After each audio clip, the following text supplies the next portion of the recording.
Good night to all the PPCR members who are watching this video. My name is Andres Gomez Aldana. Hi, I'm from Colombia. I'm a transplant hepatologist and GI specialist, and I want to boost my skills on clinical research. And this is the reason because I decided to record this video just to show what I have learned with this second lesson. Basically, I want to talk about how I have to use the PICO question in order to create a meta-analysis. And this is what I learned. So when I'm starting to create a meta-analysis, I need to learn if there is a gap on the knowledge. For example, how many meta-analyses have been conducted. So far regarding the topic that we've decided at our group 15, I didn't see a meta-analysis describing the use of prebiotics in patients with fibromyalgia to improve the pain control. Regarding relevant studies that were missing on the published meta-analysis, this question is off of the discussion because there are no meta-analyses at this point to review. Regarding the initial search, I decided to use the PICO approach that we have been learning, and I define the P as patients with fibromyalgia, so usually adults older than 18 years with a diagnosis of fibromyalgia using the ACR diagnostic criteria.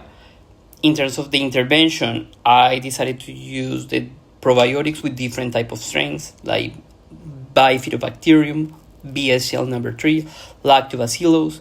In terms of the C, the comparison. So we're going to compare the probiotics with other medications, for example, opioids, NSAIDs, antidepressants in pain control or pain improvement. And that's the outcome. Pain improvement, quality of life, changes on the PROM, or for example, scores such as SF36, which is for quality of life. Regarding the challenges that we have at this point is to define what is the best alternative to study those clinical trials. One approach would be using scores, for example, the Haddad scale, to define the utility, the use of the different articles that we have identified in our research, or for example the ROP criteria. For example, we need to be careful about dropping out trials that are randomized clinical trials, which is the ideal type of research that we're going to use to solve our question. And this is what I would like to show. I would like to show you guys about what I have did. So let me show you. Here, for example, when I was using the mesh terms and using the different type of links, using the mesh terms, for example, with this research, when I was just checking, combining just basic terms, for example, probiotics and fibromyalgia, just using filtered randomized clinical trials. Here, this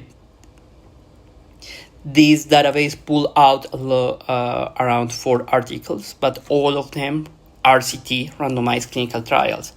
But if I decided to remove the randomized clinical trials filter, in this case, for example, this is what I found. For example, if I decided to expand it just to using mesh terms for probiotics and extending to the different terms such as fibromyalgia or chronic fibromyalgia syndrome, I discovered 14 articles talking about nutrition, diet, and dysbiosis. Well, this is probably the use of the tools to filter, to pre-screen the articles that will be useful in our research. You could see here. And when I decided to add an advanced filter, combining more terms, for example, in this case, probiotics, chronic fatigue. Well, this is the research that I found with 14. sorry, and regarding this one, that was expanding it to fibromyalgia, probiotics, prebiotics, lactobacillus, bifidobacterium, Saccharomyces, and quality of life, anxiety, and sleep. We found 19 results. Here, when I did the research using the Scopus, I just found probiotic and fibromyalgia, 1,500 articles, but when I add the word pain, I found around 1,000. When I started to use more connectors to narrow over my research, adding probiotics, fibromyalgia, pain, and limiting my research to human patients, I just found 390 articles.